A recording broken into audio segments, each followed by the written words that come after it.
So welcome to a special edition of this clubber preview of the Garvey Super Value Senior County Hurling Championship. Much looked forward to, mouth-watering prospect, and the colour of Kerry Senior Hurling Championship County Final Day is unbelievable. The atmosphere, it's one of the big days. Some would say it's even bigger, although the crowd might be bigger than a Kerry Senior football final because of the closeness of the community in North Kerry, and they all come to see what is going to happen. Now it features, of course, Ballyduff, 25 times winners of the Senior Hurling Championship, against a team and a club who have won it for 50 years. That's Abbeydorney. Abbeydorney are outsiders going into this final. Ballyduff are strong favourites, but county finals are there to be won on the day, and who's to say that David will not slay Goliath? The Abbeydorney Davids against the Ballyduff Goliaths. So we will be looking forward to that. We'll also be looking back to the two semi-finals. We'll be showing you some highlights from them. There were two good games, particularly the second game between Ballyduff and Kilmoyley, and that was a real classic that required extra time. With me is my usual motley crew, and on my right I've got John O'Dowd. John's a freelance journalist. He's been commentating on the Senior County Hurling Championship. So he's a vast knowledge of hurling, and very little knowledge of football. But he tries very hard, in fairness. John writes on the game as well for the Kerryman and other publications. Now, to my left, I have to be very careful with the introduction of this thing. His wife and children. You've eaten the load. His wife and children have been on to me and said they go easy with Dad. Well, the dad is James McCarthy. He's a very sensitive chap. He's got no sense of humour, but he has 8, which none of the rest of us have, although Aidan claims that he has an intermediate championship medal that fell out of some fella's pocket in Ardferter Kilmoyley. But if you look at this Kilmoyley former grade, 8 Senior County Championship medals, doesn't play cricket like Ian Brick, another man with at least 8, but however, he is the life and soul of any discussion on hurling, and a deep knowledge, and involved with underage hurling sides. He was involved with Kerry back in the day at senior level, and he's also a good coach in Camogie, but don't tell his daughters that. James McCarthy, you're quite welcome. Now, at the end of the table is a man who was so nervous that he had to back his way up the stairs. He couldn't walk straight with nerves. And this is Aidan Leahy from the Abbeydorney Club. Aidan, an accomplished intermediate hurler with Abbeydorney. And he also plays junior hurling. Aidan has been with us all along. He lives and dies Abbeydorney hurling. So he has a real interest in the game, and he can't wait. He tried to paint his car the black and amber of Abbeydorney until he painted the windscreen and couldn't get to work, and I think Stephen Stack gave out to him. Anyway, we have to say as well, by the way, I was out Abbeydorney way today on towards Ballyhigh, and the amount of flags and buntings, etc. Every house is bedecked. They haven't actually painted the sheep or the cattle yet, but there's a number of cars parked around the place as well in the colour of the team colours of Abbeydorney. So real atmosphere out there, lads, and there is an absolute appetite. And the same in Ballyduff, I would imagine. We were out there for the press nights both in Abbeydorney and in Ballyduff, and it is obvious that this final, like every county final, has captured the imagination of the locals, and both want to win it and win it badly. So we are going to be carrying that game on Clubber live from just after 1 o'clock on Sunday, with interviews and build up to the game, and then bring you the game live itself with analysis and post-match reaction. So you look forward to that, and you can get the game, just that game, or you can buy the game, and of course all the football is happening over the weekend. Dare we mention football when we're discussing hurling in North Kerry? The two boys to my left will soon decapitate me if I keep on. But you can get a annual pass, and that's the one to get for from Clubber, and you'll be able to see all those games. If you can't make the match, you'll be able to watch it in the comfort of your home. So they're the boys that we have. That's our panel. And I suppose before we look forward, we're going to just turn back the clock a couple of weeks, and we're going to have highlights now of the first semi-final, where Ballyduff came into that pretty fancied side after putting out Crotta in the quarter-final after extra time, but they met an Abbeydorney side and a Michael O'Leary and a defence who were in top form. Get it into his stride. This is good defending by Ballyduff. Good group defending. And as Graham Slattery who tries to come away from it. Can't clear his lines. Chance now for Abbeydorney. Can they get a shot off? No, again, great work. Hassling by the Ballyduff defence. Working as a unit here. That's great stuff. Here come Abbeydorney again now. Chance of a score. It's taken. And it's gone over the bar from 40 metres. Here go Ballyduff now. Sprinting away as Shemi O'Ferran. O'Ferran tries to find Jordan Goggin. That's an interception. It'll be a chance of a score from Mikey Clifford. It is a score from Mikey Clifford. Here with Jed Mansell. Jed, lovely ball, raking delivery in towards Mansell. Yeah. Instant control by Oisin Mansell. This will be a beauty. This is an absolutely superb Abbeydorney player. Inside. This is a chance now. He's looking for the free again, but Ballyduff are well able to defend that. That's good work here in Casey.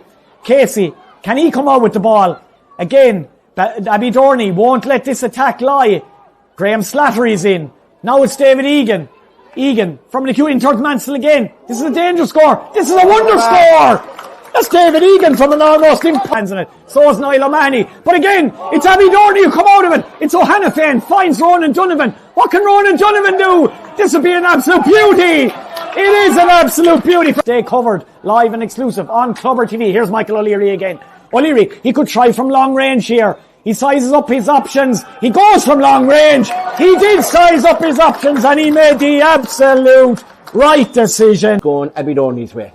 Here's Philip Lucid now from 80 metres. Can he get the first score again? Seems to be drifting off to the left again. Eric Walsh trying to keep it in play. It's caught inside the square.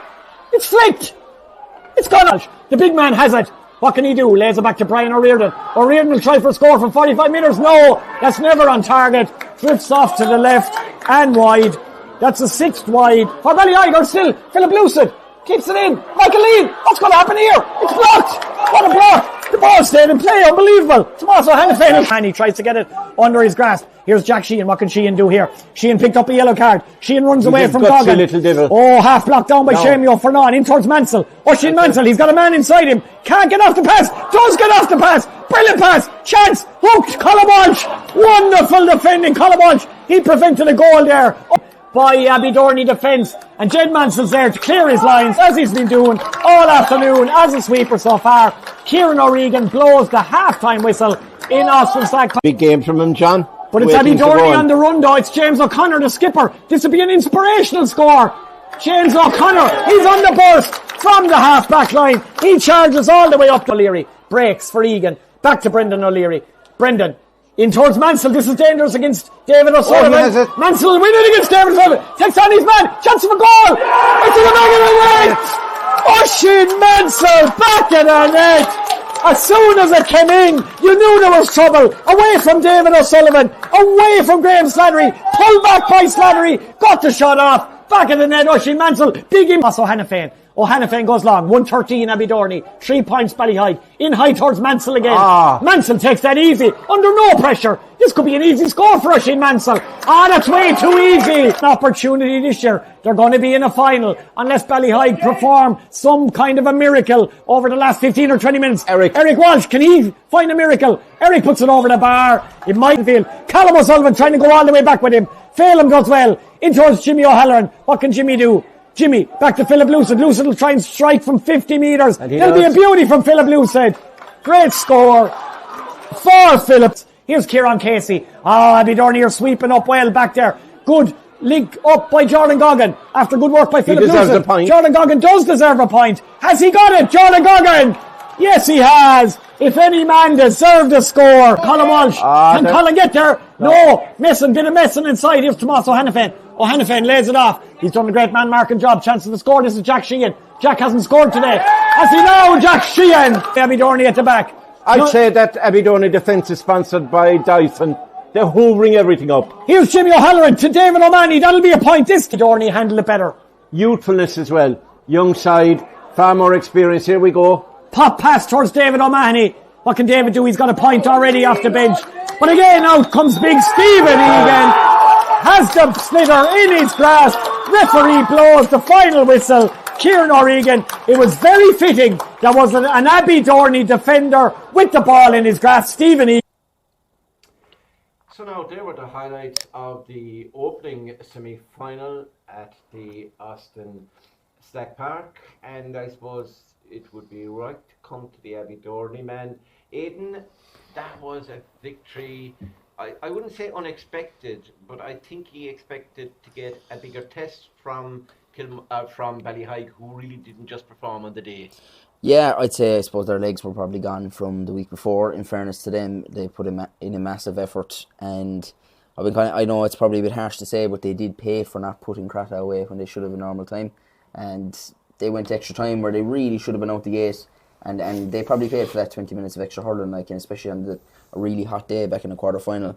So they never really hit the ground running at all. But in fairness, Abbeydorney lads played it to perfection, really professional. Started strong and kept a 10-point lead in it for the whole game, Not that made any difference for the gang of us that was in the terrace, because we were still, waiting for something to go wrong Fall apart. as it has done for the last couple of years. So it was nice to get to the final whistle, even with the gap there. But no, it was nice and controlled and professional. And look, when you're waiting, as long as we're waiting, sometimes you need the soft route to get into the final. You just need the kind of breaks and get in there and just to get the job done. So it's only the second time in my life I've seen Abbeydorney win a semi-final in the county championship, so we're not going to complain too much no matter how we get there. Yeah, you're only a baby really, so second time in your life isn't bad at the age you are.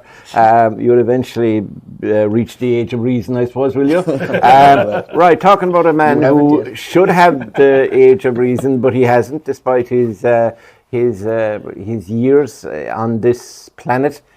James, what impressed you about the Abbeydorney victory? If you take the fact that Ballyhaig, didn't perform, the defence, make a case for strong, the Abbeydorney defence and some of the big players in there. Yeah, you'll have to. That's the backbone of their team, really. That's if they are to win on Sunday, their defence has to play again. Which, in fairness, I'll say again because they have carried this team, I think, so far. I know we've talked about Michael Leahy and Oisin up front, but they've been very miserly at the back. In fairness, they shut down Ballyhaig. Ballyhaig got a couple of opportunities, right, but on the whole, Abbeydorney just held them at arm's length all day long. Ballyhaig were so flat. Again, so it wasn't the 6-day turnaround is terrible. The 7-day turnaround for some teams, it was terrible. We talked about it before. It should never happen. Shouldn't happen from a quarter final to a semi-final. You're disrespecting your semi-final. But beyond that, Abbeydorney only had 7 days. Like Aidan said, I know 20 minutes extra time, but they just felt so bad. It felt there. Everything they did from the first minute, you could say, "Oh my God!" It was just knew it wasn't going to be their day, and you felt like they accepted it after 20 minutes. It was like, this is not going to be our day, and Abbeydorney just said, "Right, okay, we'll take this day." So Abbeydorney just kind of stepped into the breach and said, "Right, you're not going to take it, so we'll take it." They were probably lucky. Just moved in. Michael hit the crossbar in the first half. It could have been. They were very lucky to hit the crossbar because, if that goes in, could have been cricket score. They really could have torn away from It's surprising. Poor. I just felt sorry for Ballyhaig. Yeah. Huge victory the week before. Huge emotion around, and then fall flat. Yeah. A very young side, of course, we have to emphasise as well. So I'm sure Ballyhaig will be back. John, we were commentating on that game, were we? Yeah, no, we were. And looking at him, Michael O'Leary, he wasn't in at full forward the whole time he was out the field. Francie O'Halloran, the manager, kind of pulled us up on that and let us know that the reason was that he can cause trouble wherever he is. He takes marking, and there was that kind of in and out with him, and that's the way they kind of play him. Were you impressed? I mean, Michael has scored, 335 in the championship so far. He's a huge threat, isn't he? And he had a huge game on that evening as well. I would say it was a real professional performance from Abbeydorney. There was nothing spectacular about it, but it was a lot more solid than if you go back the previous week to the St. Brendan's game in the quarter-final, where they hit 20 wides and they kind of just barely fell over the line at the end of that game. I think Oisin Mansell got another goal down the stretch there just to get them over the line, but they made real heavy weather of St. Brendan's. That could easily have been a similar scenario the following week against Ballyhaig if Abbeydorney hadn't have improved. And they certainly did improve. Like I say, it wasn't spectacular, but it didn't need to be. They got off to a good start. They took the lead. I think it was 12-2 or something at half-time. So they had the game won at that stage. It didn't matter that Ballyhaig had the breeze in the second half. They were never pulling that deficit back, especially with the defence that Abbeydorney have at this moment in time. It's very seldom you have a team in the same year in pretty much every single game where all 6 defenders are playing well. You can't really pick a weak link there at the moment in Abbeydorney and say this fella can be got at or that fella can be got at or someone has to cover for him or there's a weakness there. All 6 defenders are playing well in their individual battles and how they come together as a collective. And I still think there's more to come from Abbeydorney. If you look at it, Michael O'Leary, he did venture between the full forward line and the half forward line. He still only scored 1 point from play, and 8 frees. But I thought there was signs that not just Oisin Mansell, but David Egan chipped in and Jack Sheehan chipped in with a score and Callum O'Sullivan chipped in with a score. They certainly have looked over the last 2 games that they know that Michael O'Leary is going to be double marked and often triple marked at times. And they have realised, Abbeydorney, that other fellas have to score. And that's another important development if they're going to win at the weekend. James, as the hurler in particular, and a championship hurler, though it's a long time ago,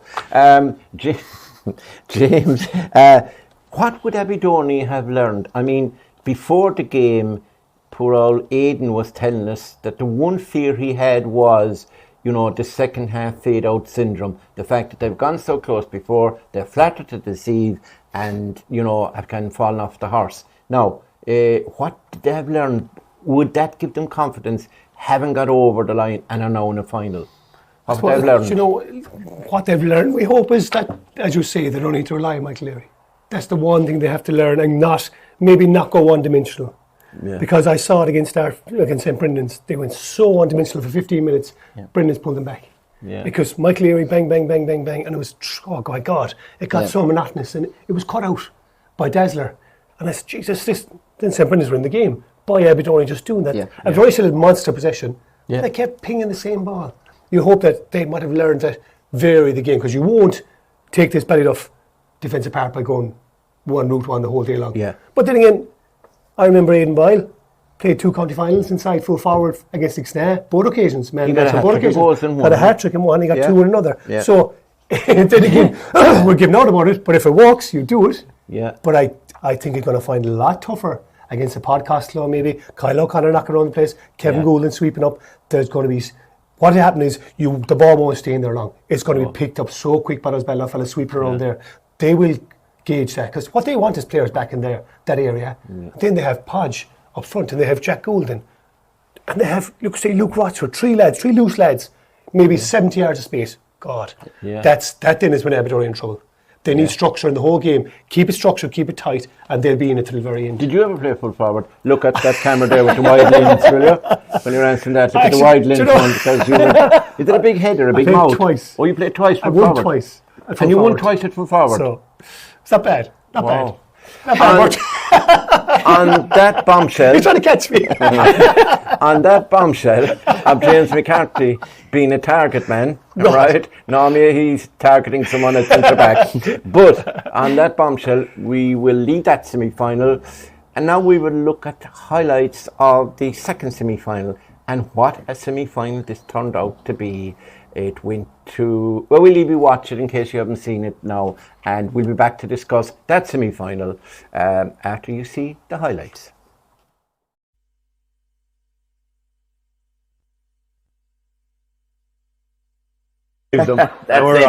It drives them, and we're off and underway. And Kevin Goulding straight away is the man who nips in and picks it up, and he's going to send it in towards his brother Jack. Jack has it, has a look at the post. Jack Goulding is back in the team. This one is dropping short though. John B. O'Halloran. And it's in the back of the net. John B. couldn't hold it.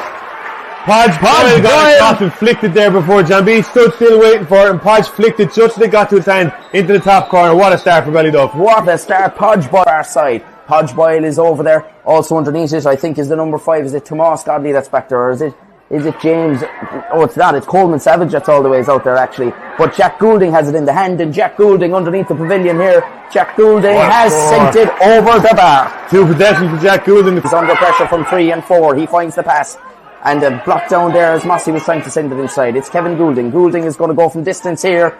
The breeze, will it carry it over the bar from Kevin Goulding's shot? Oh, what a score. What a fantastic score from Kevin. David McCarthy wins it, gives it to James Godley. Look at James Godley. He's going to pop it inside looking for Tom Ronan. Podcast slows out in front. Ronan is making a nuisance of himself. Tom Ronan has it. Oh, he was looking at the goal maybe for a second there. He's going to pop it out here. Chance for Ronan Walsh. Ronan Walsh has sent it over the bar. That was great play by Kilmoy. The hand works it back inside here now to Coleman. Coleman's going to go back to John B again. John B has Jack Goulding coming in towards him. He's going to look for Dara Nolan here. And they're not doing any favours for the Kilmoy faithful in the stands. It's built by James Godley. Podge is on it. Podge is going to pop it in. Jack Goulding with a chance to bury it here. Oh, what a goal by Jack Goulding. What a finish. What a finish. Absolutely brilliant finish. Great vision by Podge to see him there floating in. He was 1-on-1 then. But look, Kilmoy, they brought that on themselves by messing out at the back. And Mangan clears his lines for Ballyduff. Looking for Podge Boyle, but Flora gets a touch. Podge Boyle has it anyway. Podge, he's looking for a goal again. This time he's going to take his points and puts it over. That's great. Send it up to Jack Goulding. Jack turns his man and gets away from Darren Nolan. Has Daniel Collins coming across him. Jack Goulding is going to put this between the posts. In fairness, well won back there and turned over. It's Ronan Walsh who has it now. Daniel Carroll lost the ball. Ronan under pressure from Kevin. He's having a look at the post, Ronan Walsh. They need this one and they get it. great score. Philip Mansell did brilliant there to win. McCarthy is going to work it out. Looking for Ronan Walsh. Can Ronan keep it in? He just about has kept it in there. Does very well, does Ronan Walsh. Against Evan Boyle. He shrugs off Evan Boyle. This will surely lift the crowd if it goes over. That's a It's going to go all the way over. Get into it. This one is going to fall the way of Mossy O'Connor. O'Connor, they'd rather him much closer to goals with the ball in his hand. Pawdy is going to give it to Ronan Walsh again. Walsh shrugs the shoulder. Ronan Walsh going for a score, and Ronan Walsh with an excellent point. It's a good one. Looking for Ronan, goes through his hand though. Can Philip Mansell get onto the break? Anthony Kavanagh coming out with him. Philip has it in the hand and he has great pace. Philip Mansell now going on the run. Aidan O'Connor tracking him, as is Anthony Kavanagh. Goulding came out to meet him. Mansell puts it back on the hurley. Phil Mansell going all the way. Phil Mansell! Absolutely brilliant goal. I'm interested to see the replay here. To me, it was 3 catches. But what a keeps it on the ground, Jack. Great replay there. What a finish. The keeper should be there. He's got to go to Hurley, but Kilmoy back. That has breathed life into the Kilmoy. Football from Podge. So after their start, Ballyduff, it's half time now. It's 2-10 to 1-9. Kilmoy, after it is Godley. Godley gets through a challenge, gives it to Shawnee Nolan. Nolan was thinking of going for a score here. Not exactly known for his scoring. He's going to pass it inside now to Philip Mansell. Mansell, a goal in the first half, a point in the second. And what a start. He's going to throw it in now between Ronan Walsh, but it's flicked in the way here now of David McCarthy. McCarthy going towards the end line. Flicks it inside. In the hand of Mossy Connor. Mossy Connor puts it over the bar. Now when he's off on a run, he's bouncing the ball off the ground. Long ball inside. Podge has it in the hand. Podge has got past from McCarthy. Podge Boyle has put it over the bar. Fleur did not have a clue where that ball. And Aidan O'Connor has it. O'Connor gives it to Segal, and Adam Segal is going to look crossfield for Luke Rochford making that run again. And he has it in the hand. He's past Donald Kennedy. Luke Rochford with the ball in the hurley. Luke Rochford looking for a score. Luke Rochford gets his score. That's absolute quality cornerback. He's going to go crossfield again to Podge Boyle. Boyle has it in the hand again. He gives it to the runner off the shoulder. That's Evan Boyle. Evan, he has a man inside, but Evan's going to go himself and put it over the bar. Jack Sullivan was making the run, but it's a score for a bit of a warm-up. The line ball is taken here. It's David McCarthy battling on the far side. Dylan Moriarty hits the deck. Here's Mossy O'Connor. O'Connor goes for his own score. Mossy O'Connor. Oh, what a score this will be. Mossy O'Connor raises the Mansell now on the ball. Mansell looking inside. Can he get a crossfield ball inside? Mossy O'Connor. O'Connor has it in the hand here now. Mossy O'Connor has a shot at the post and has put it over. And there's a big road up. 2 fantastic points in the first half. Goulding looking for Podge Boyle. He's causing for McCarthy all sorts of problems. Podge Boyle going all the way here. Podge Boyle! Oh, and in the back of the net. Ballyduff back in the lead. 3-14 to 1-17. From a Ballyduff point of view, like, that's brilliant by Boyle, but at the end of it, it's a miss hit that actually puts the ball underneath John B, who came out to meet him, but you said that he's under awful trouble here. Outside him, and missed it off his left hand side. Actually goes under John B, who went high to try and spread himself. 2 sitters to Dara in goal for Ballyduff. Not nice and friendly of him, no, isn't it? Ronan has it here now. Ronan Walsh. Can Ronan Walsh find a score from under the stand? What a score by the referee too. Ronan giving it inside for Flor McCarthy. McCarthy has it in the hand here now. Flor McCarthy bearing down and goal. Passes it across. Oh, there's a flick inside. Oh, nearly got it. Oh, what's the referee saying? Is the referee giving it? I'm not sure what's happening here now. He is giving it. Madness. And he hasn't injured anyway, but I think there was a late tackle as Flora was coming across. Podge Boyle wasn't happy. I think he thinks it was Tom Moran. I think we'll credit it towards Tom Moran. Tom Moran with the goal. The green flag waved for Goodman. Gives it out to Daniel Carroll. Carroll is going to look crossfield. He's looking for Podge again. Podge versus Flor. Podge has it in the hand. Podge Boyle. Is he going to go for goal? Podge Boyle got to goal. Oh, what a save by John B. O'Hanlon. Oh, John B. loses it. Oh, it's a scramble on the goal line. Who's back there? It's flicked away. It's back to Podge again. Podge is going to put it over the bar. Heart-stopping stuff. It's all to the front again, or will Ballyduff come away with it? Ronan Walsh has it. Walsh gives it back to David McCarthy. Great little ball to Philip Mansell. Mansell, can he put Kilmiley in front? He has put him in front. The umpire eventually chops it off the ground. David McCarthy's going to pop it inside, but Tom Moran not out in front. Oh, he's just about done it up, and he's inside. Jordan Brick. Oh, what a hook! What a hook by Kyle O'Connor. He got back there and saved the day, but Bobby O'Connor still has it. Still a chance. He's put it over the bar. He's been buried into the ground by Rod Costello, but he has the score. It's Luke Rochford. Kennedy comes and misses. It's fallen inside to Podge. Podge, can he get away from his man again here now? Podge Boyle. It's knocked outside here. On the far side is JP O'Carroll. Very, very soft read. The referee that's giving a long ball now. Kevin Goulding is going to drive it long, looking for any one of those Ballyduff forwards inside. Oh! Luke Rochford has it in the hand. Luke Rochford! Oh, what a score! Has levelled it up. Morris Moran looks to the sky. He can't believe how he caught it. What a turn over the bar. The unlikely man, I said it during the week. Of all the people to win a high ball there at the very end of the game to get a level score, you are not picking Luke Rochford out of the bunch. Absolute quality score by the young fella. The sides are level again, and it's going to go to extra time. Oh, Ballyduff are not happy. They're looking for a couple of more minutes play. And so are Kilmiley. Nobody's happy. Except for us watching at home, because we get to see another 20 minutes. Collins trying to get it back into the hand. He does have it in the hands now. Oh, down goes, I think it was Tomas Godley. Godley's down with cramp. It's gone inside now. It's Luke Rochford. He has open road in front of him now. Bearing down and goal. Donald Kennedy going with him. Does well to force him back, but Luke Rochford is going to stick it over the bar. Brilliant. But you see just off camera. This is the final in the Kerry Hurling Championship. Ball is going to bounce the way of Jack Enright here now. Can Enright open the scoring in this second period of extra time? Enright breaks through. He has a look at the post. Yeah, went over out, keeps it inside. Yeah. After the injury of Paddy O'Connor. Jordan Brick. Can he find the score? Can he find the target? It's dropping inside. Oh, maybe square ball. But Dara Quinlan has just about dealt with it now. He comes away with it and hands it off to Jack Goulding. Goulding blocked down. Finds Evan Boyle. Boyle under pressure from Tomas Godley. Godley going in on him. It's going to break out here now. Ronan Walsh. Walsh has a look at the post. He felt the pressure coming. Took his time and has got the score for Kilmiley. Great score. It is Jack Enright. Enright under pressure from Daniel Collins.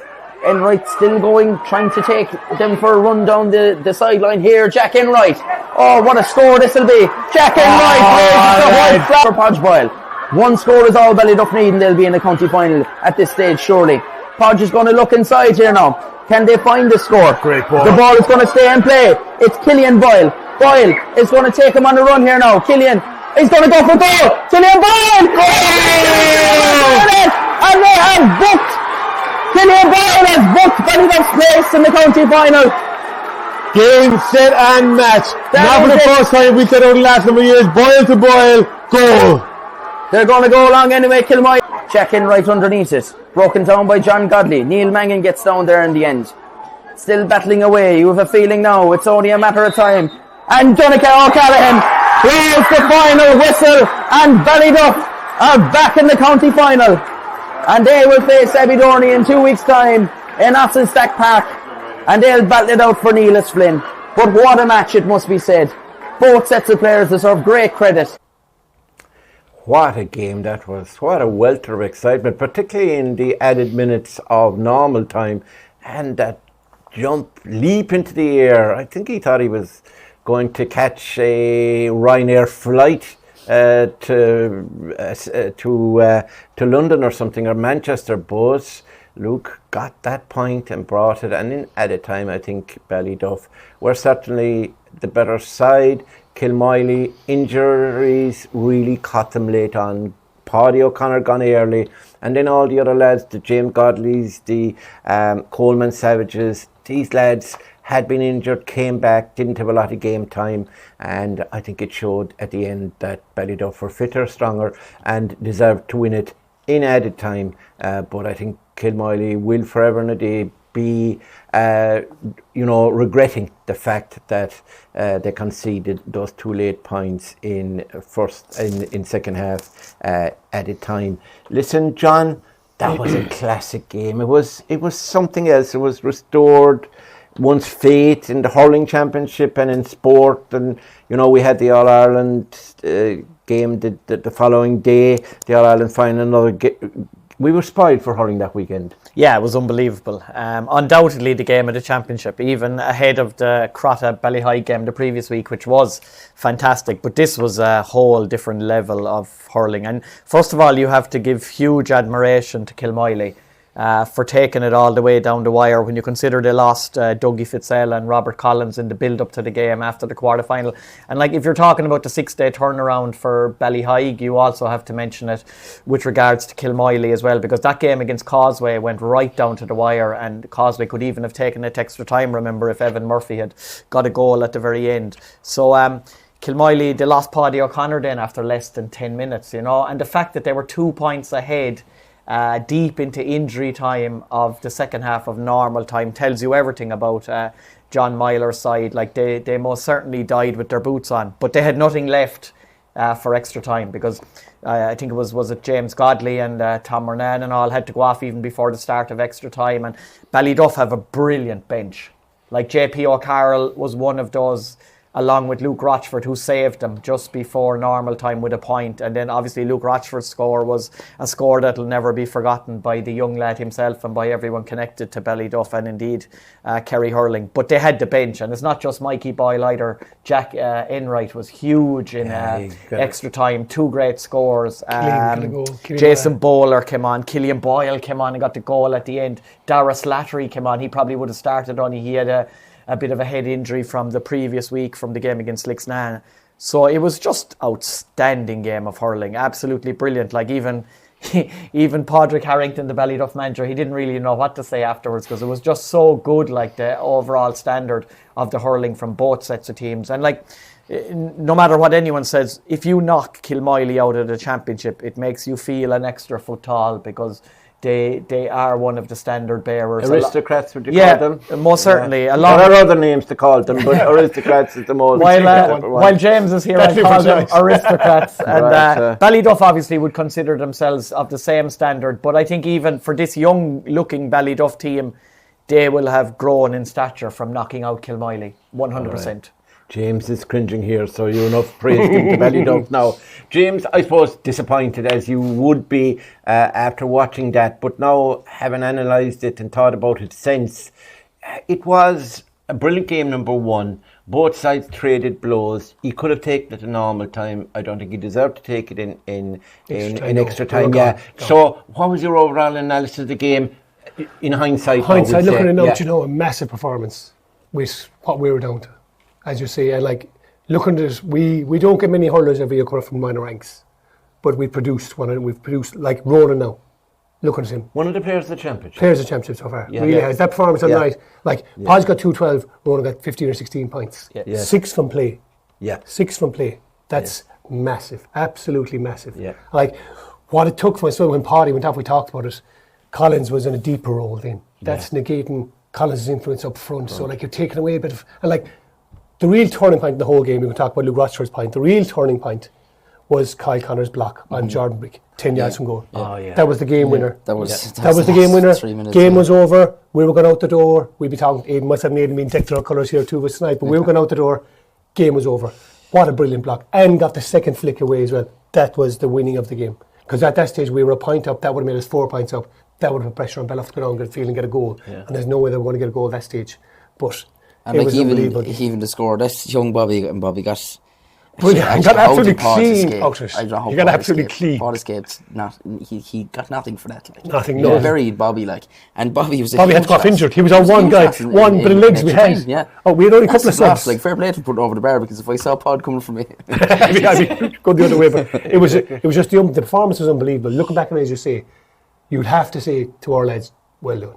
Yeah. Well done. We can, like, you could be disappointed, yes, but there's a way of going out of the championship. There's a way of losing, and there's a way of winning. And if you're going to lose that way. Don't go out in a whimper, go out dying on your shields, as they say. Yeah. But like, And Philip Mansell's goal, Philip Mansell, one of the brilliant. goals of the season. Brilliant. And he's had a good championship. He's had a very, very good championship. Like, he'd been another most teams fella, in the championship, yeah. Another fella, like, if you look at the only thing I see about that as well is the influence off the bench. We talked about it. Ballyduff got 1-3. We got 0 off our bench. Yeah. We lost by 6 points. Ballyduff got 1-3 off the bench. There you are. Yeah, That's I know. it, turning Do you points. realise that John Myler is coming back again next year, and this kind of an idea of putting yourself forward as an alternate man for the Kilmiley job won't No, work? I think if they saw me coming, they would have no players left. Whatever, they wouldn't even be injured. They still they'd leave the pitch. Do you think Morris Monahan would work with you? You'd be both very agreeable. So we won loads of games together. And you're not, did you? We won loads of games together. No problem at all. I think he saved you one day over in Ballyduff and something. I was trying to beat the head off you, to be fair to Morris. Although, should we be fair to Morris, because he's still with us. But if looking at that from a neutral's perspective, Aidan, looking at that semi-final, does that strike the fear of God in you, the way Ballyduff finished that game? it was a serious test, right? Serious game from. Look, I suppose you could say that about. John mentioned it before the semi-finals about Ballyhige and the massive performance they had to put in to beat Crotta, and the parallel with Cork, and you saw that bore out, to be fair. So maybe there's that into now. I think the break that's been there, 2-week break, feels like a month, considering we've had about 3 days in between every other game. So maybe that's not much of a factor, but it's a serious test. It's a serious test, but like that, I think for Abbeydorney, just getting there was the hard part, and like Abbeydorney can have a crack off Ballyduff, not to come in here and try and do the usual thing when your team's free in hit, the final, it's a free but, hit, you're saying, is like, it? there's more pressure on Ballyduff, obviously, Of course there is, as the second most successful team in the competition. But it was like, I think Ballyduff found out everything they need to know about themselves, whereas Abbeydorney probably still haven't. So that's the main thing for Ballyduff. They know exactly what they're made of. Dara Slattery was huge and coming on for the last. Was it actually just? Did he come on at the end of normal time? I can't remember now. Yeah, just about towards the end of normal. Just Like the very end the of it. difference he made in extra time, like he mopped up ball and just Powerhouse. outpaced Good everyone. hurler, good hurler, He's good like, hurler. so he's obviously going to be back and ready to go from the start as well, you'd imagine, on next Sunday. So, look, we know we know Ballyduff are going to be unbelievable on the day, and they're a very good team. So Yeah, thanks, Aidan. So two very good semi-finals.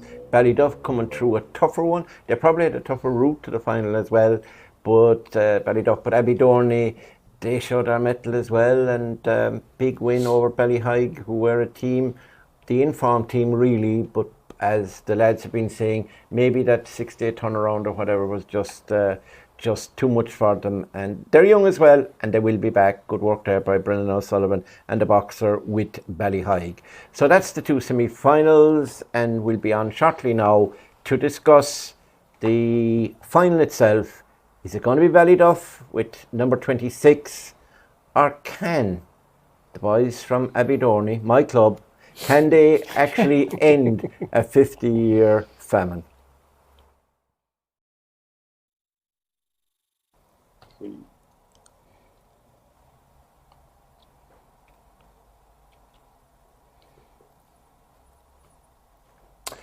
Welcome back to the special Gabby Super Value Senior Hurling Championship Final Preview. And a reminder again that this game will be on live on Sunday from shortly after 1 o'clock. The game throws in at 2, and we'll bring you the whole game live and exclusive on Clubber TV. So get your subscription in for the game, or a better value we think is the annual pass. And if you look up clubber.ie or Clubber TV, you will find ways and means of doing that. Now, the final itself, of course, Ballyduff are the traditional team, the team who are used to winning championships. They've lost a good number as well, mind you. And Abbeydorney, new kids on the block. Last time they were there, I think Aidan Leahy was about 4 or 5. It was 2005, 19 years ago. He had a teddy bear back then, and he still has him. And he's hanging somewhere at the bottom of his road. Yeah. He's nailed onto the fence. Yeah, clear point. I think somebody got suggested that he should be hung. Anyway, if we go to Aidan, we look at these two teams, and the one thing you have to say is, I suppose, James said it earlier there to us before we started, they're two unbeaten sides. So it's great to see two unbeaten sides get into the final. Yeah. They're there on merit. Now, make a case for Abbeydorney for me, where you see their strengths and weaknesses in less than 3 minutes. Well, look, the strengths, I think we've covered the strengths. The strengths are the defence. 1 to 7. But in fairness, I think the man who's been wearing number 9 for most of this championship, Daniel Leahy, is also, he's underrated. Obviously, Michael gets the spotlight, but Daniel's unbelievable. Second best player, I'd say. He's been really consistent, especially against Ardfort as well. I thought he really dug out the ball against Ardfort.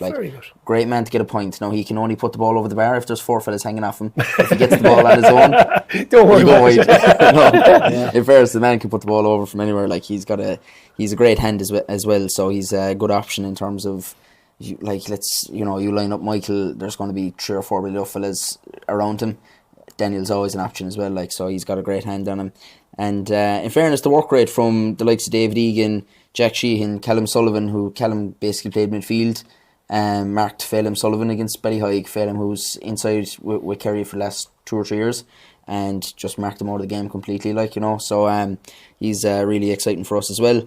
I think Niall Mahoney, we're yet to see the best of him because he's been struggling a bit with fitness and stuff. Best midfielder last year, and Kerry's one of the best midfielders last year. Niall, if Niall is on song, he can good really be a key factor. So look, you're not entitled to anything just because we're waiting the longest doesn't mean that we've the right to be next. I think the biggest parallel I can draw is to Waterford, the time they made the All-Ireland final in 2018 was it? When they lost to Galway. They just thought they deserved to win it because they hadn't won it in so long. It's not the way, especially when they come up against the likes of Ballyduff. If there's one club you can't be thinking that way, it's against Ballyduff, because Ballyduff believe they have the right to win it because they're Ballyduff, So if you show any bit of mental weakness at all, Ballyduff will pick you apart. So Abbeydorney know that they have to go and they have to perform, probably play the game of their lives basically to win this. And in fairness, it's there, the possibility is there that they can go and do that.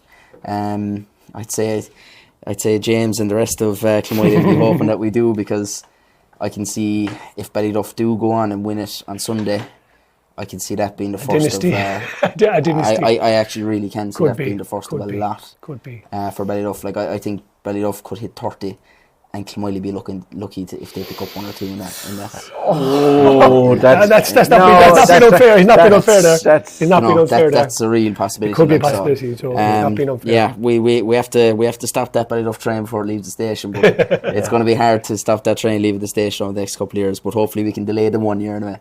Well, one way of stopping the train before leaving the station would be to send James McCarthy out there, and he could be the train driver, and definitely wouldn't leave the station. Because when he was playing, he was the same way. No, you're a very good player, actually. James, you would have. I can't remember you at all, actually. You would have had tremendous rivalry with Ballyduff, and you'd have played them along the way in championships and finals and different things. Tell me, what makes Ballyduff? Why are they? is tradition, strength, and you have the older, like the Boyles. Anytime there's a Boyle involved, and there has been for the last, I don't know how long, since Liam, and then you had Kenneth, Cullum, the Jap. Aidan, Jap. Now Mikey Podge. Now Killian and Evan are coming. Killian Evan, there's Boyles everywhere. Lineage there. So they were a Boyle on your backside for so long, right? So tell me about Ballyduff, and particularly this team as you see them. Yeah, I suppose I was talking to Luke Rocci and Evan last week. They were doing a cool camp. We were all together and just talking hurling. Like, and Rocci's very, very humble guy. We're talking about his score. He, in fairness, great pictures in Abbeydorney actually during the week. They were there with Abbeydorney and Ballyduff flags. And yes, everyone two lads there. Like, they're great crack. Like, and like he didn't even think about that score. He wasn't even thinking about that. Like most fellas said, Jesus, I won the game for us. That was the winning of the game. That point was because extra time we were done. We were done. But you'd say to him, like I said to them as well, when we won the 4 in a row, if we didn't win it, Ballyduff would have won it. That's how good they are. Yeah. Because we think, and Ballyduff think, we deserve to be there. We're like Cork and Tipperary in hurling. If you're in it, you win it. If we're in it, we win it. And we're not worried about the rest of them. It's a bit arrogant, yes it is, but it's just, we're in it, we win it, that's it. The Affert boys, they have a great saying, it's hard to beat the Stripes in a final. They call us the Stripes. And it's a fact, because once we get to a final, we want to win it. And Ballyduff are the exact same. It's a mentality, and you look at what the subs they're on, they're on every other team in the county. Darius Latry, Jack Enright, maybe JP Carroll, those fellas are on every other team in the county, and they're so Ballyduff. That's the strength. That is the strength of that team. Killian Boyle is a forward that could be on any other club in the county. In fairness, look at it as well. Like so, you have to take that into account as well. The impact Abbeydorney have off the bench, will it be as strong? I don't think so. They'll have a real strong spine. And I think at Kevin Goulding, they have an ace in the pack. We know we talk about the other Gouldings in the team, but Kevin, I think, at centre back.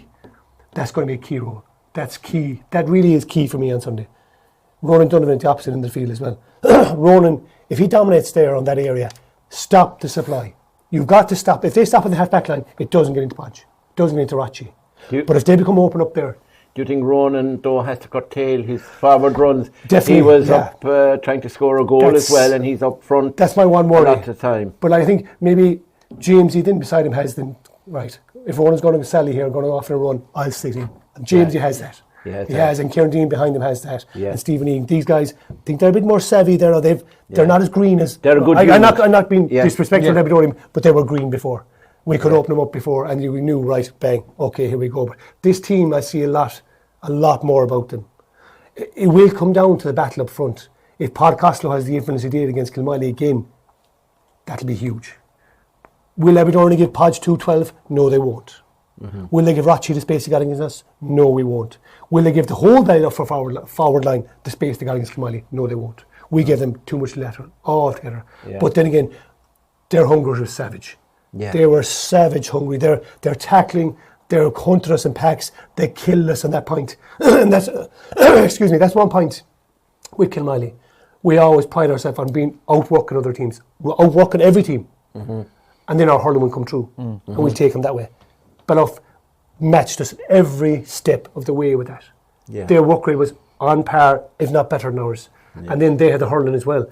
That's what, and in normal time, you couldn't see a winner because both teams are going hammering tongs at it. So their work rate's going to be through the roof again, and that could be the factor that carries them over the edge. Maybe that work rate.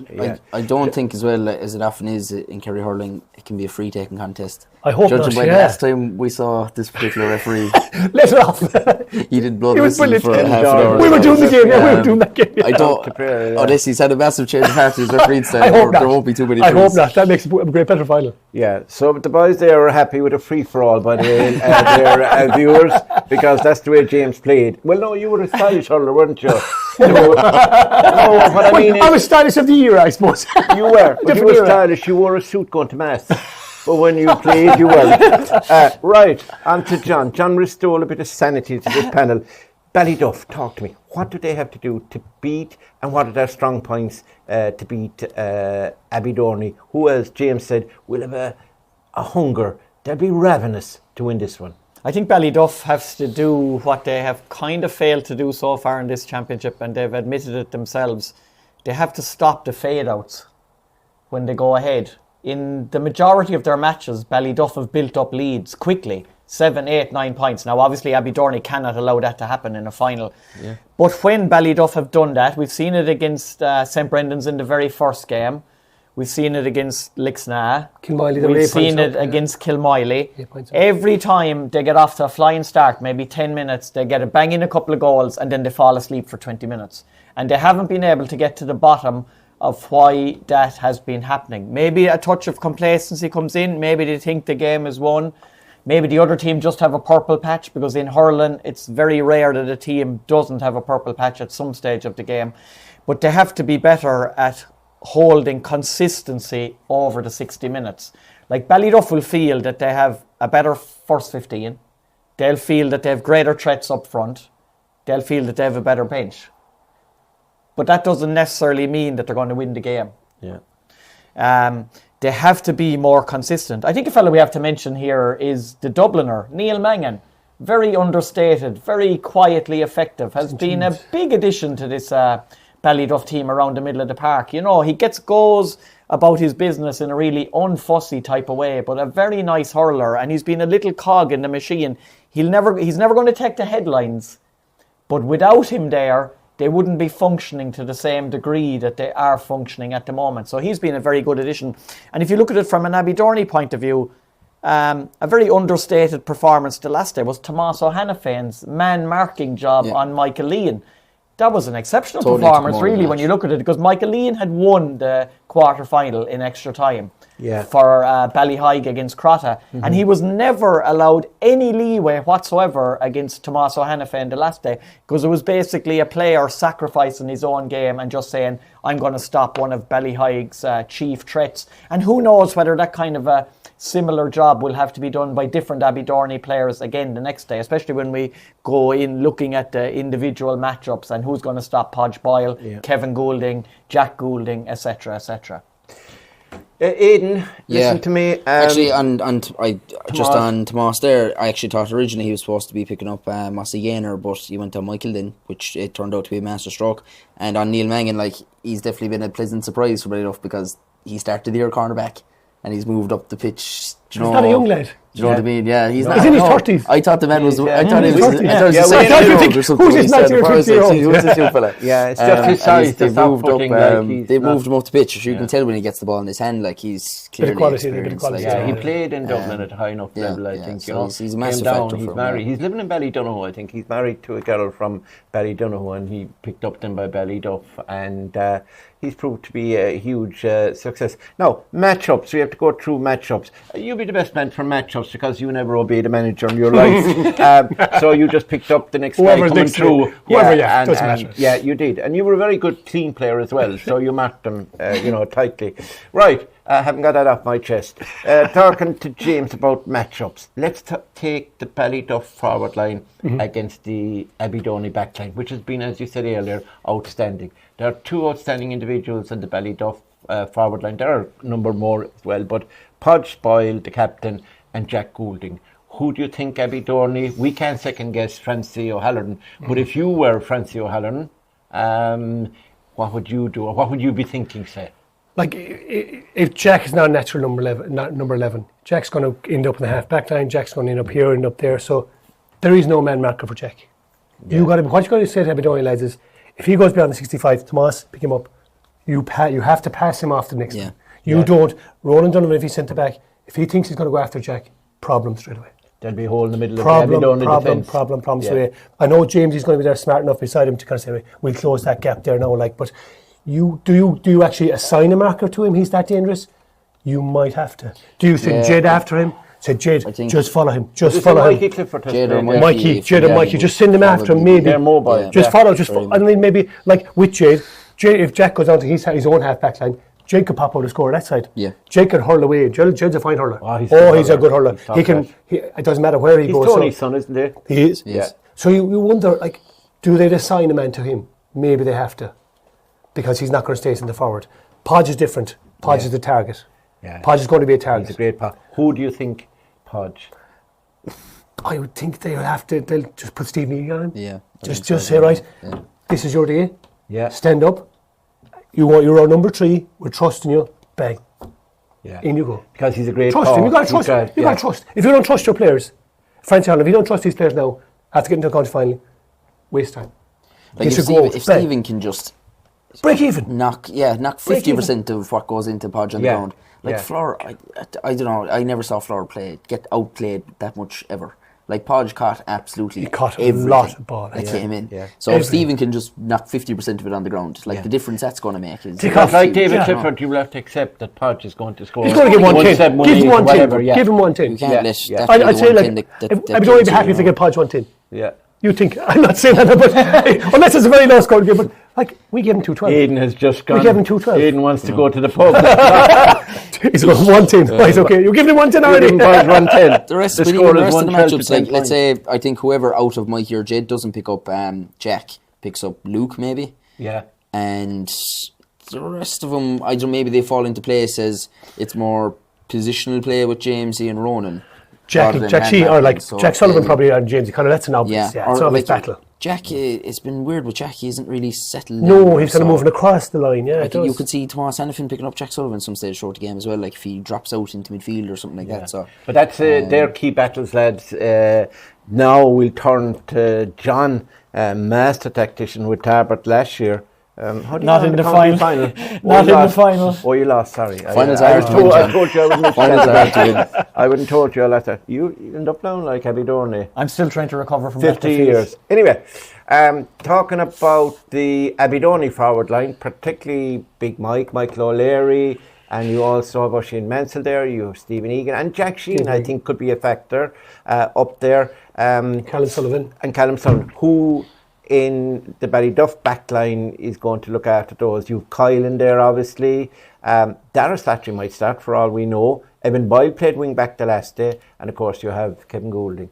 I think you have to accept, just like that Podge Boyle is going to do a certain degree of damage at one end of the field, that Michael O'Leary is almost certain to do a certain degree of damage at the other end of the field. I don't think Michael O'Leary is markable over the course of 60 minutes in any game.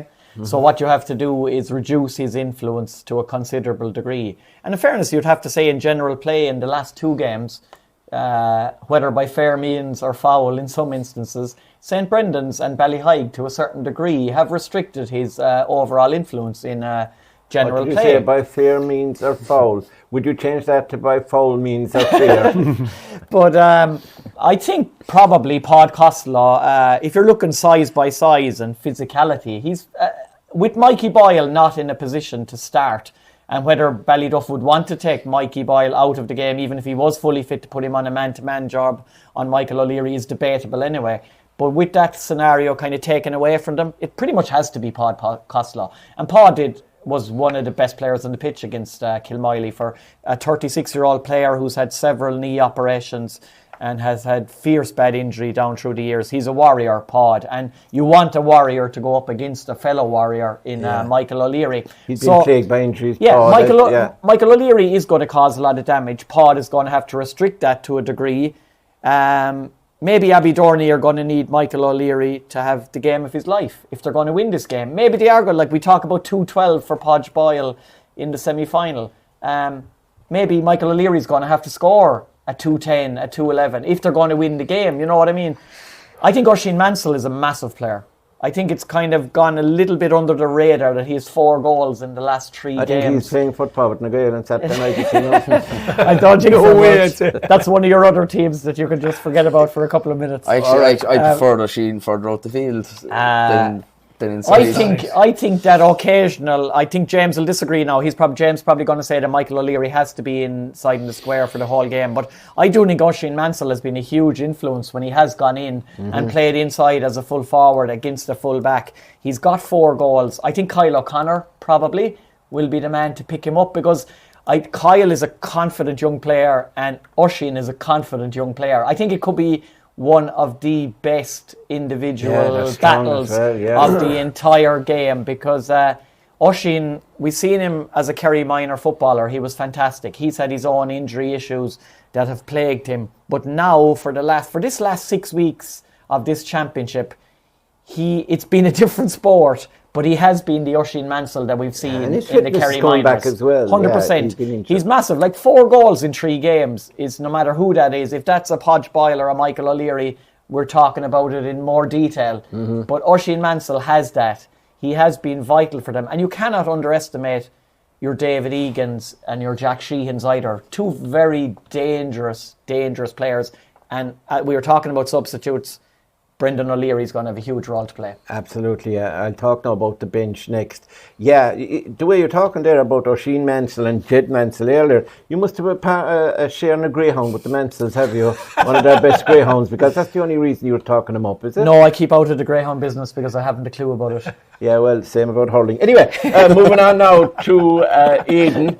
And the point that John makes with... The one valid point he made. But Oisin and Michael, right? I think Oisin and Michael will probably alternate. They'd have to, I think, yeah. But the one ball you can get with the two of them inside, that's where you will make that's where you'll do a bit of damage. I actually think Daniel Carroll might pick up. I thought Darius Latry.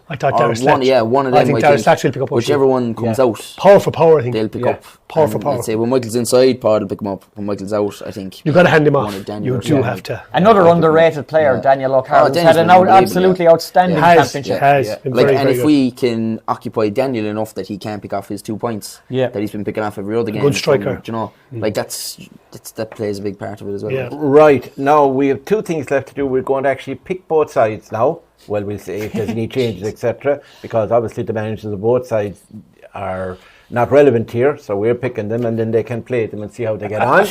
And what are you laughing at? We'll be upset if they don't. All right, we'll be upset if they don't. And then we're just going to briefly talk about their bench strength.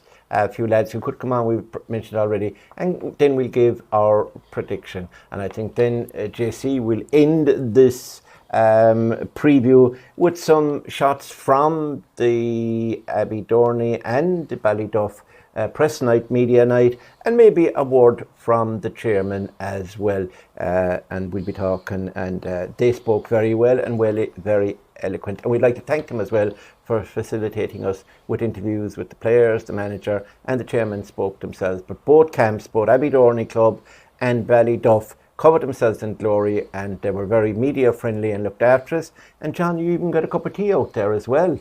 There was tea in both places, and I think the chairman from Abbeydorney, William O'Leary, went away to milk a cow. There was no milk there, and he came back with a big 2 litres of milk and a big grin in his face. Correct. Absolutely. I don't think the man ever milked a cow, actually. Anyway, talking about the teams that are going to line up. James, you would know from being involved in semi-finals to final, is it a case of unless a guy really underperformed or was injured, you tend to start the same team in the final? Is that it? And could Mikey Boyle make a miraculous recovery and start, or would you think they hold him?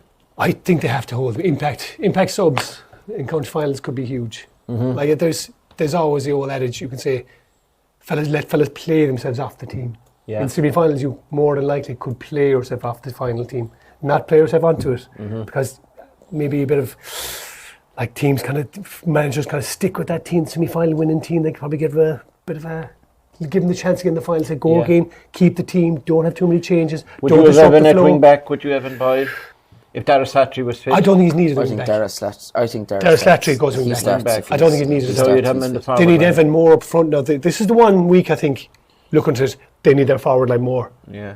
To be stronger than they had been in a lot of the games, because what they faced so far, Kilmiley with a weak in defence, not as strong. I think Abbeydorney defence is stronger than Kilmiley defence at the minute. And Lixnad. The Abbeydorney defence is strongest at the minute, I think. At those school camps, did you give Evan any advice on how to deal with sort of tough defenders or anything like that? Did you show any demonstration, or did he value his safety and health better than to go 1-on-1 with you? Do you know, it's a Ballyduff thing. Like, these are 2 young lads playing their first final, Evan and Rachi. And they're relaxed. It was as if they played 10. Yeah. Didn't care less. That's a Ballyduff thing. I'm telling you, it's a Ballyduff thing. Yeah. They just don't care. Bang, in we go, I'm ready, I'm here. Yeah. It's my turn now. Yeah. That's it. Aidan, do you think that Abbeydorney might make changes, or do you think it'll probably be the same starting 15? Could Brendan start, or is he Impact? No, Impact, I'd say. The body wouldn't do 60 minutes, would I don't think so. I think Impact is Brendan's game now. Yeah, and he's quite happy with that, actually. I'd say so, yeah, because like he's kind of, that's the way he's prepared himself now all year, so I'd be very surprised if there was any change at all to 115. I think that's the way it stays named 115. positionally, then I suppose impossible to predict. To be fair, they could do well, anything because players don't keep their positions in finals anyway. They move around. like because it's a the man matchups marking and job. exactly. They want to get on ball too. Callum's named at 13 there for the semi-final. He started midfield, and played midfield for the whole thing. I would be very surprised if there was any changes 115 there. I think that's the team.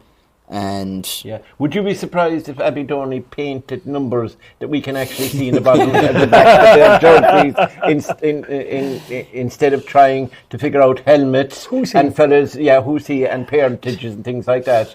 And to be fair, I would say they are not great because I also know the pain of not being able to see the number on the back of a jersey. Obviously, like commentating away, so they're not great. You'll change that for next year. I don't notice it because I just know who they are by looking at them, So I never have to look at the number, but you'll get over it. You'll be fine. So you're reckoning because you know them and you know the numbers that we're in. We should know it doesn't make my life any different. So I actually think Abbeydorney are more certain of their starting 15 than Ballyduff are.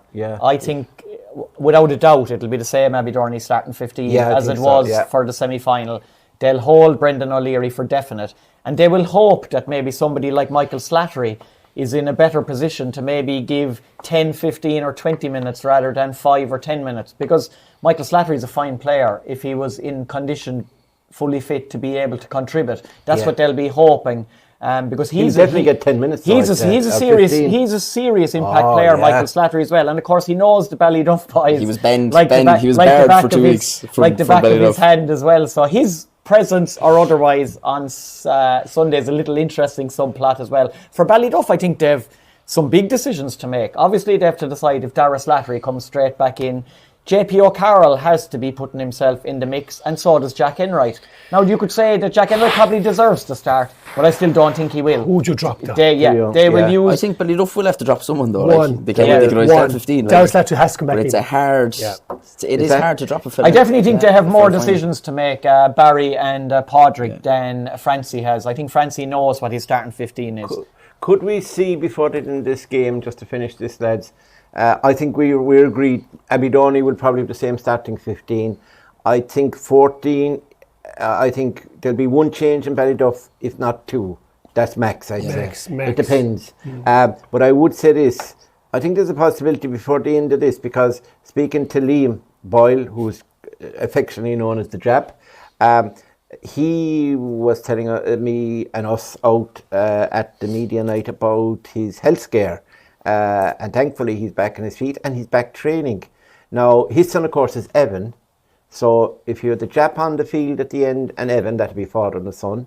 Killian came on and got a goal, Killian Boyle. He's Mikey's son, so Mikey and Killian to come on and the Jap. And you already have Podge on. His lad is too young, at about 2 or 3 months to play, but he's only another year or two before he will be playing with the minors. All of them. That is a distinct possibility at the end. There's a subplot there, isn't there? Huge. I don't know. Look, the boys have done it before. Liam and Kenneth played together in the 90s. They did, yeah. They did. So this would be like, it would be unbelievable. It would be unbelievable. Just was it the son grew up or the father held on back in the 90s? Because Liam was playing there. He was still as good a goalie as he was when he started out. I saw him last night. He never got worried. An umpire. He was there with choppers and Mike, that's William Quinlan, by the way, last night in the Kilgarvan winning the county intermediate title that beat St. Brendan's Alfred well. I think that was the third final that St. Brendan's have lost recently, with this bunch of players, but he was signalling clear, and he was, Liam, he's still a great guy. He could still go into still the patriarch of the Moyle family. He is. He's still going strong. He's still there. He's still going strong. So, lads, we're got to the stage where we're going to have to nail our colours to the mast. You've seen what we've discussed, or you've seen the highlights of the semi-finals. You know what's happening in the final. It's a big day for both clubs, and we wish both clubs well, by the way. Obviously, Aidan has a preference, and rightly so, because Abbeydorney is his club, and his father was involved with it for years and years, and Aidan has taken up the mantle now. The father's actually there on the sideline. More than what? He will be on the sideline, so I'd say there'll be a fair deal of nerves and butterflies in the Leahy household. And James, of course, has played in more finals than he wants to remember, and he has the bruises and the blows but he still has 8 medals, to be fair. John, my son, yourself have no medals in the hurling. We have miraculous ones, all right, for escaping the hurlers at times when we write things about them. But we will get now a decision on what do you think. Obviously, Ballyduff, according to bookmakers, close enough to, we don't want to encourage betting, by the way, but just as an indicator, are 2-1 on, and it's 2-1 against, 15-8, 2-1 against for the boys from Abbeydorney. So we won't ask Aidan, but Aidan will allow you to say it anyway. Obviously, you're hoping. Say it out loud. And praying, saying out loud, Abbeydorney to win. Yeah, we hope there'll be no draw anyway, because there's a wedding the week after. Oh, Christ. The horses get married the week Does after. it finish on Sunday? Does the game finish on No, Sunday? so extra it's time. a week after normal time. After normal time, no extra time even. No. Which is strange, because I actually It's a thought strange one, yeah. going by the All-Ireland finals, that was kind of the No, rule. I thought it was a brought rule in of for the thumb, finals. right? No. Extra time, but no penalties. No, it's just a replay. Just clear that up. It's just to clear that up. It's something to do with money at the gate. Anyway, I'll move on to the game. You not giving us at the gate, is it? Yes, I'll be there to get the money. So I suppose the commentators have to pay twice. At least. Twice, yes. Two So I'm games. hoping for New a game. replay. It's called a new game. No. I'm getting married the week after. Again. What? Who Hopefully do it's you think Abbeydorney and normal this is time breaking anyway. up? Who do I think you're getting married to? Sorry, who do I think is going to win the match? Who do I think is going to win the match? Do you know, the more we talk about it, you can see you can build an argument for both teams, obviously. But I have to go with Ballyduff only for the reason being a little bit battle-hardened and their experience. And have we seen the best of Abbeydorney yet? I don't. That's the thing. No, we In haven't. fact, we haven't. That's the thing. That's Absolutely not. what is the best of Abbeydorney? Maybe not. Haven't seen it so far. That's why I'm picking Ballyduff. But then, what if Abbeydorney come with their best performance?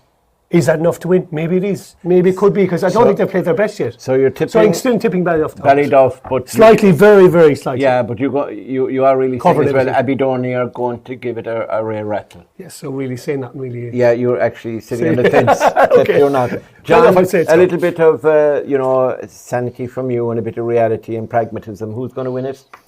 I think if this was a romantic novel, and you Oh, love your romantic novels, Oh, I do. Yeah. Neil Zagoon is your favourite bedtime reading. No. It's Jackie Cooper. it's 49 Shades of Pink, is it? Or grey, whatever it is. I think if you're thinking apart from Ballyduff and their diehard supporters, I think every other hurling enthusiast in the county would like Abbeydorney to do what Crotta O'Neill's did last year and end their long famine. It's been 50 years. It was 55 years for Crotta. So I think the romantic winner would be Abbeydorney. I don't think there's any debating that fact. But you're not into romance, so give us the winner. I think Ballyduff are not into romance. They're into hard currency in silverware. I do think, along with James, they are more battle-hardened. They've come through tougher games to get to where they are. They have a stronger subs bench, which could prove to be the difference down the final furlong of this game, where this game will probably still need to be won, I think, in the last 10 or 15 minutes.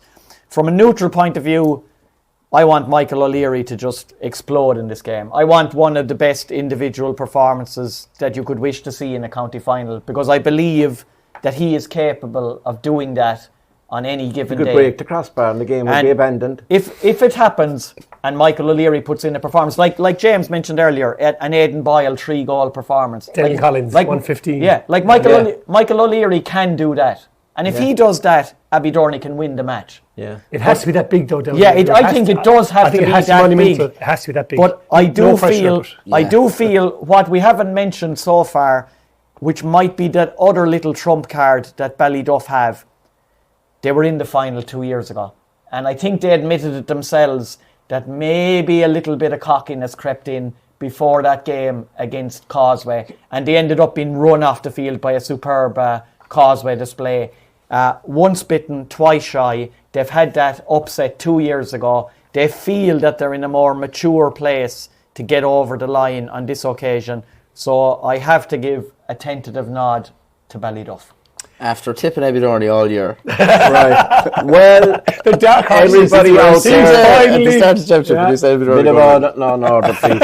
A lot of people out there are waiting with bated breath to find out what the Mystic One will suggest to himself. I would suggest now. Your man was talking about romance, and he's right. Now I am going to tell you now about a dream I had the other night, and it wasn't. What about 2V at before you came in there? No, and it wasn't after reading a chapter, the final chapter of 50 Shades or 49 Shades of Grey. I tell you what I envisage. I envisage that this will be a close contest, and I have a lot of respect for Ballyduff, and I think they hold all the aces in this contest. But I think in a year where you would Clare winning the All-Ireland hurling final and Armagh winning the All-Ireland football final, Rory falling apart in the US Open, wasn't it? And, you know, standing over that... United winning the FA Cup. United winning the FA Cup, yes. Things like and that. Liverpool winning nothing. So really, I think that James O'Connor will be lifting the Neil's Flynn Cup at about 3:30, 20 to 4 on Sunday afternoon, and Abbeydorney will be burnt down almost on Sunday night. Once they don't burn the post office, so I can collect my few bob, I'll be very, very happy.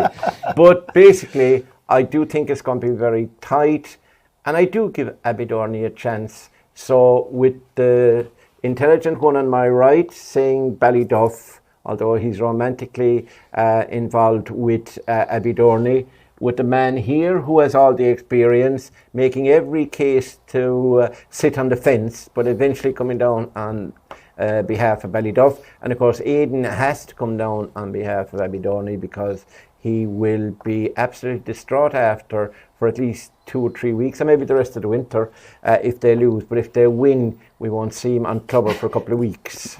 So I would think I would just go narrowly with Abbeydorney to cause a shock. Split decision.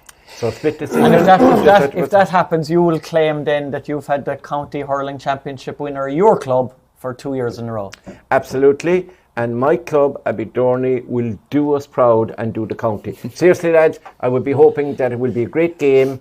Best of luck to both sides. Best of luck to the match officials as well, particularly the referee, Kevin Jordan, as Aidan has suggested. Leave it go. Don't be blowing the whistle. We don't want free takers dominating and winning this contest. And a little mention before we go as well, Mort. I think it's Lixna, is it? The Jubilee team from 1999. That's right. Yeah. We'll probably see. Sean Flaherty will be in that, will he? Sean was 99, there. I doubt it. Was he not there? He was. 99. Oh, he was retired. 99. James, sorry. It was James, I mean. Mike Conway, maybe. I know James was too young. James was too young. James was a young fella. No 5, I'd say, when he was playing Abbeydorney. Yeah. So. Well, see, yeah. So that was the first year. No, I was just saying to be great if the grass was cut. But 1999 is 1999. That team, we might get a talk. We might get a chat with him. In fact, James now is working for at races, and he's blogging on horse racing, etc. He's gone very hard, filling in for Hugh Taylor, etc. That's our man, James. John McCurry, keep it with John McCurry, you see. Oh, could be one of those. No. He doesn't smoke cigars and he doesn't have a thing. He's as fit as a fiddle still. And he's married to one of the comic girls, isn't he? Mike's sister, yeah. So yeah, a lot of connections there with Lixna. How do we drift down to marriage? You were definitely celebrations. So the Jubilee celebrations and that team at half time. We'll also have the man of the match interview straight after the game on Saturday on Clubber, so look in for that. So we'll ask you again, as we always do, to enjoy the game, and if you can make the match, obviously we want as many people at the game as possible, but if you can't, you can watch it from any part of the country, any part of the world on Clubber TV. All you have to do is get the annual pass, or you can get the subscription, and you can check all that up on Clubber TV or clubber.ie. And of course, as always, we are not alone.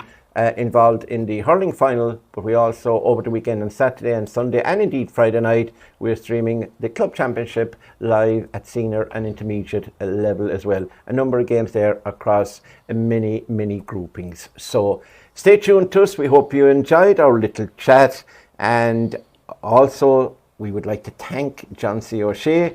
He's our producer here. He's torn his hair out so many times, and tonight again, this was to last exactly 1 hour. I think we've just gone past that. It's getting dark. It's getting dark outside, but it is a big match. It's a big final. It's a big day for everybody, and let's hope the colour and the flags, and there can only be one winner. We might go to replay, but on Sunday there can be one winner. Let's hope and wish both sides well, and once they perform on the day, the best team will win. Might require a break, but they will win, and the vanquished, they will have a chance of coming back another day, and that's the way sport is. So let's stay safe, and let's enjoy the final on Sunday, because the colour of the Garvey Super Value Senior Hurling Championship final is hardly bettered anywhere else in the country. Abbeydorney. Are you